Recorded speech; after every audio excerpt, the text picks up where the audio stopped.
एक गांव में एक किसान रहता था जिसका नाम रामू था।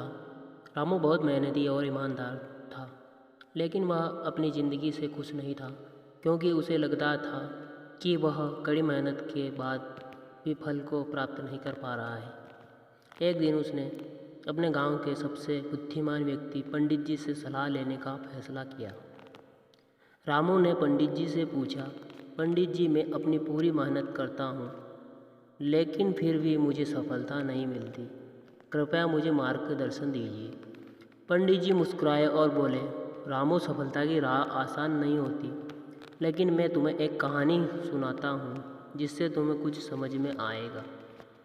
पंडित जी ने कहानी शुरू की। एक बार की बात है, एक चिड़िया थी जो ऊंचे पहाड़ पर अपना घोंसला बनाना चाहती थी। पहाड़ की चोटी तक पहुंचने के लिए उसे बहुत कठिनाइयों का सामना करना पड़ा। कई बार वह गिर गई, कई बार उसके पंख टूट गए, लेकिन उसने हार नहीं मानी। वह बार बार प्रयास करती रही, अतः अंत में उसकी मेहनत रंग लाई। वह पहाड़ की चोटी पर अपना घोंसला बनाने में सफल हुई। पंडित जी ने रामू से पूछा, इस कहानी से तुम्हें क्या सीखने को मिला?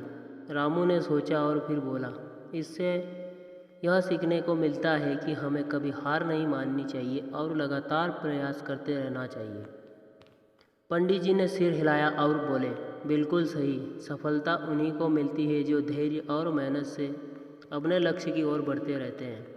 असफलता सिर्फ एक पड़ाव है, अगर हम उसे सीख के रूप में ले लें और आगे बढ़े तो एक दिन सफलता अवश्य मिलेगी। रामू ने पंडित जी की बातों को ध्यान से सुना और अपने जीवन में उन्हें अपनाने का निर्णय लिया। उसने और भी कठिन परिश्रम किया और धीरे धीरे उसकी मेहनत रंग लाई।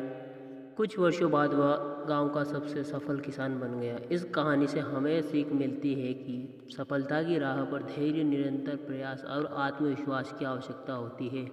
कठिनाइयों से घबराकर हार मानने की बजाय हमें उनसे लड़ना सीखना चाहिए और अपने लक्ष्य की ओर बढ़ते रहना चाहिए।